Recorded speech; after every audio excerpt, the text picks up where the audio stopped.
Hey everybody, this is Joe Bullis. It is October the 16th, and tonight is going to be a pre-recorded Zoom session. I apologize, but I'm just not in town or available or will be available this evening to do our regular Zoom session. So there are a few things that is on the schedule that I need to talk to you about. So I want to go ahead and do a pre-recording when I have the opportunity, and I will post that this afternoon. Excuse me. So as you can see, on October the 16th, I did let you know there was going to be a pre-recorded session, and we're going to talk a little bit about Task 5 as far as wrapping it up in ABSL, and go back over Task Stream. As you know, well, the last time we talked, which was September the 25th, we talked about Task 3 and 4 in the ABSL, and then I went into Task Stream as well. So it's going to be a relatively short recorded session, but if you have any questions, please feel free to contact me. I am really in a spot where I will probably not be back as far as getting email and other signals until tomorrow, October the 17th. So I'll try to return all your email and everything then. So we'll go ahead and get started. I want to talk about ABSL Task 5. And really, ABSL Task 5 is just looking back over everything that you did for the ABSL and Task 1, Task 2, Task 3, and Task 4, and also all that you did as far as your coursework goes, and content information with Dr. Church, and experiences that you've had as far as logging your internship hours. So Task 5 is really just a period of time for you to reflect on everything that you've done in 601 and how they relate to your leadership competencies. So if we look into the rubric, you'll see as far as the proficient column goes, a candidate's narrative includes a reflective analysis of course content in relationship to the awareness and development of each competency. This is going to be a narrative. Task 5 is a narrative, and you're going to pick those leadership competencies that are connected to the ABSL, and then you're going to reflect on those and write those in the narrative. What have you learned in your content with Dr. Church? What experiences have you had in relationship to the internship hours that you've logged that can correlate to a leadership competency? And then in all the ABSLs, tasks 1 through 4, what have you done? What can you reflect on how you've shown leadership, how your leadership competencies have grown, and in relationship to all the activities that you did in tasks 1 through 4. So, and this is what I'm talking about. The narrative also includes a description of your clinical experiences. That's talking about your internship log, and also what you've learned in tasks 1 through 4, and how they are related to the awareness that you're generating about yourself as a leader, and maybe not, and I've talked to you about this before, but maybe not a teacher leader, which I'm sure you're a leader. You may be a leader on a department. You may lead a PLC. You may be on the leadership team at a school.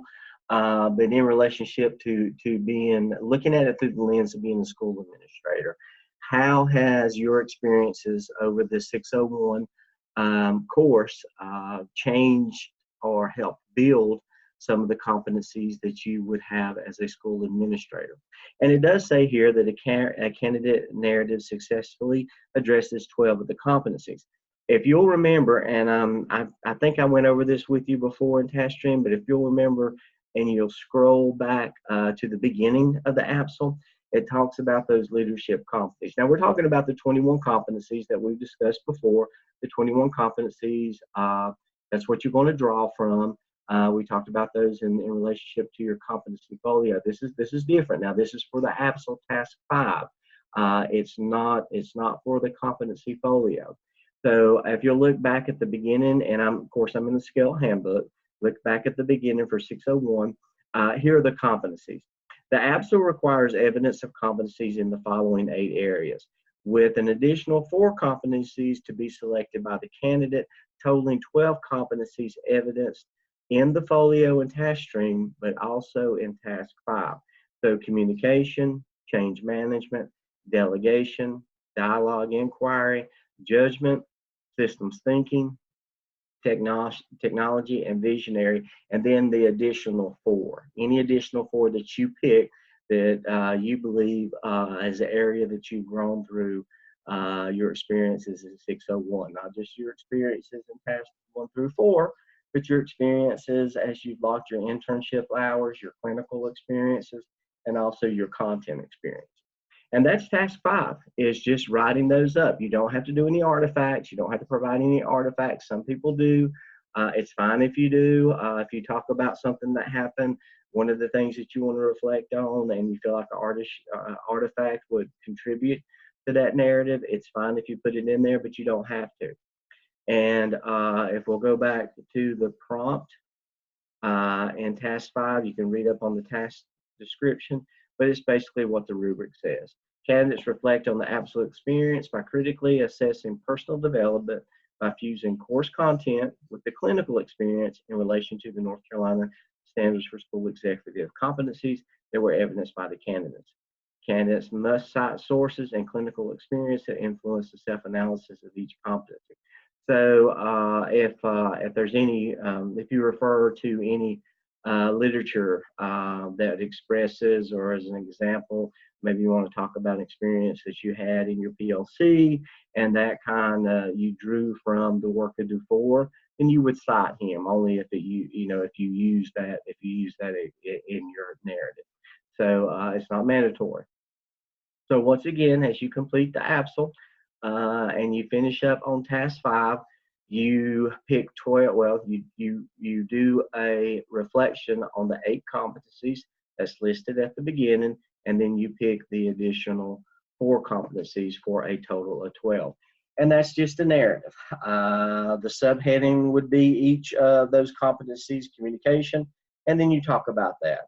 Dialogue and inquiry, then you talk about that. And you just do a narrative of those leadership competencies.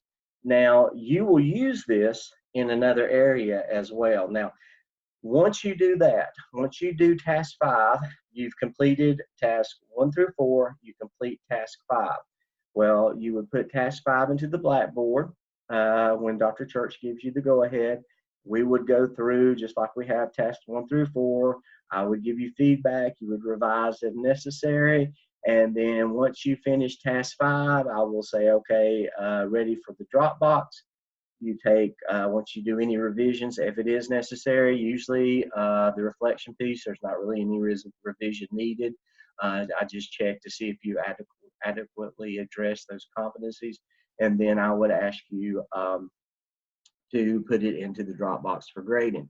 Once task 5 is graded for the Dropbox, at that point in time, you put all of the tasks together into one complete document.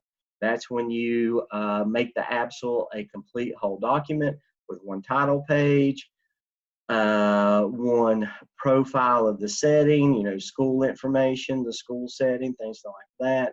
Compile all your tasks together.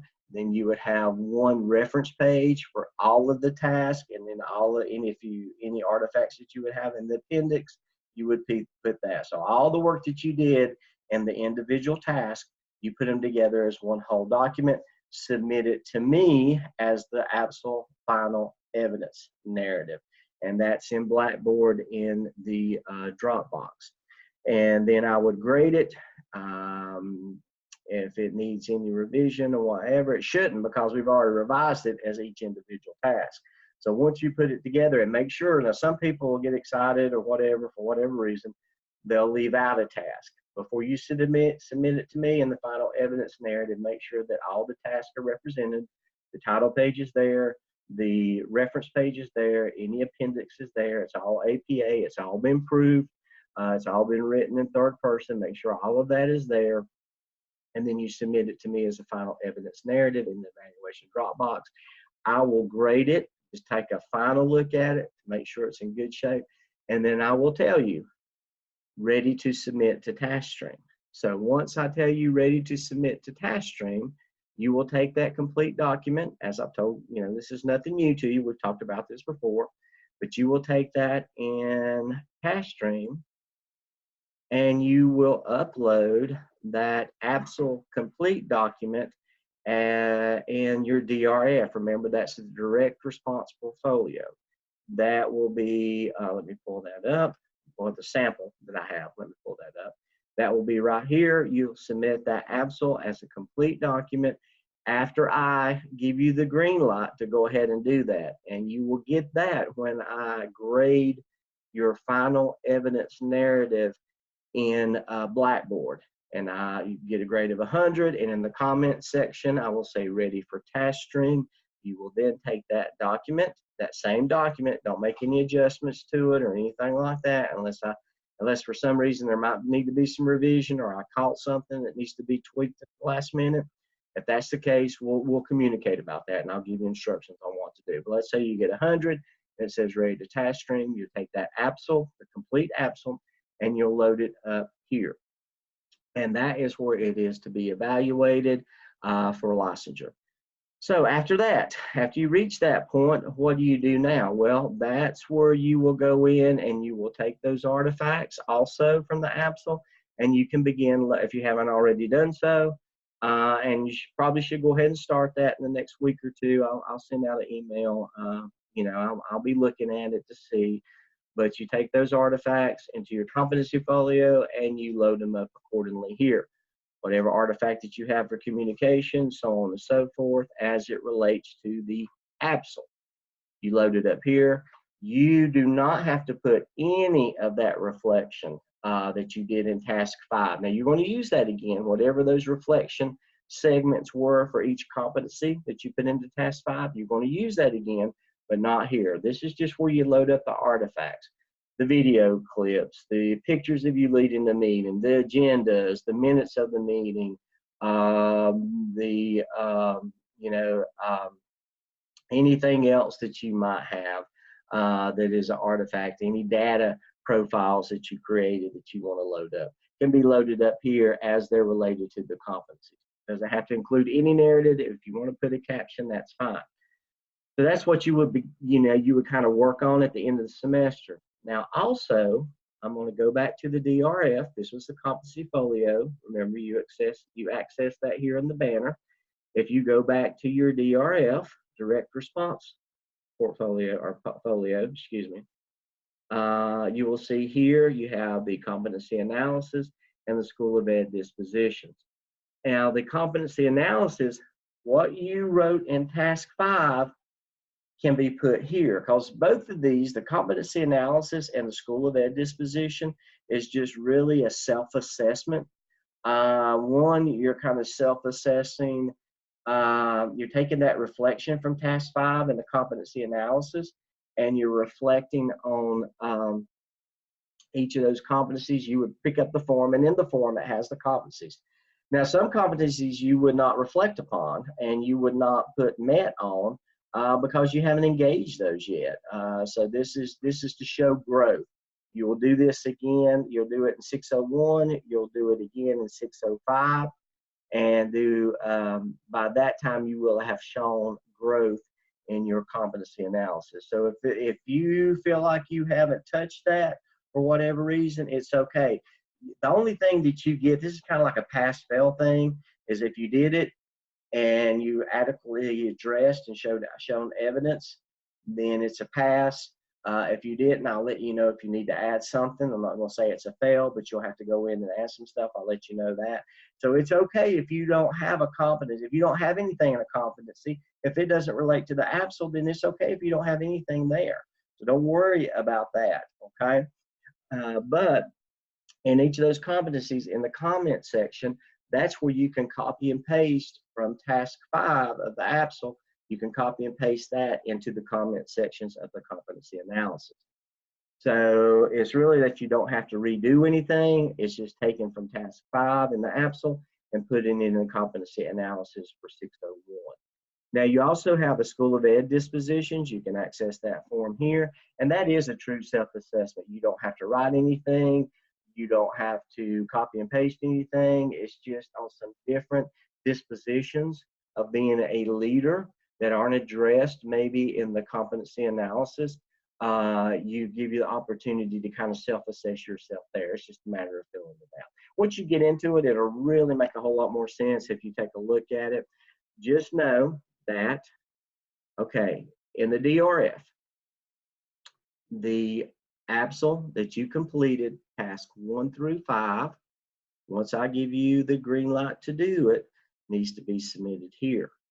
What you've done in task 5 for the ABSL, you can use in the competency analysis. As far as the narrative goes, you do not put any artifacts here. They don't belong here for the ABSL. The artifacts for the ABSL belong in your competency folio. The narrative from task 5 belongs here. Your School of Ed dispositions is just a self-assessment. You don't have to copy and paste anything. You don't have to show proof of anything. It's just how you see yourself at this point in time. So that goes here. So put the full ABSL here. Items from task 5 go here. Your self-assessment on how you see yourself at this point as a leader goes here. Now, what do I do with the artifacts? The artifacts that I created in the ABSL, all those minutes, all those agendas, all those video clips of me leading a meeting, any other artifact or product that was created by the ABSL, where does that go? It goes in your competency folio as it relates to those particular competencies. So that should not be a surprise to you because we've talked about that before. And that's basically it. That's wrapping up 601. You finish task 1 through 5 in the Blackboard. You get graded for each piece. You put it all together in one document. You get that graded. I say ready for task stream. You take that one grade, that one document that's been graded. Once I tell you ready for task stream, you put it in the DRF. You complete the competency analysis. You complete the School of Ed dispositions. You load up all of the artifacts, and this is very important. You load up all of the artifacts for each of these leadership competencies. And then remember, I'm going to move this picture frame of myself over. Once you do that, you need to request comments. Once you load up, and you'll have to, once you load up for each of these competencies as they relate to the ABSL, once you do that, you as part of your grade, as part of completing 601, is you will have to request comments. So I will know that you've done that and that you're ready for me to go in and take a look at it and make sure that you have what you need. Just one artifact per competency is needed. Somebody, I can't remember if it was this cohort or one of my other cohorts, said, can I add more? Yeah, you can add more. Remember, this is kind of for you to use on past Gardner Webb. This is an electronic portfolio of you showing proof of your leadership competencies, and you can use this as your own personal portfolio on past graduating Gardner Webb as you look to interview. So yeah, you can add more. Just make sure that you at least have where it says ABSL, that you at least have those artifacts completed. And we'll talk more about that as we go on through the program. All right, so that's basically it. If you have any questions, contact me through email. I should be back in good Wi-Fi connection on Thursday, October the 17th. As soon as I do, I'll respond to any emails. I'll give feedback that it hasn't been given already. I apologize for being out of the circle for the last couple of days, but we should be back on track tomorrow, October the 17th. So once again, let me know if you have any questions. I hope you all have a good evening. I'm going to go ahead and post this just as soon as I get a good Wi-Fi signal that'll get it out in relationship to an email. Thanks again, and we will see you next time.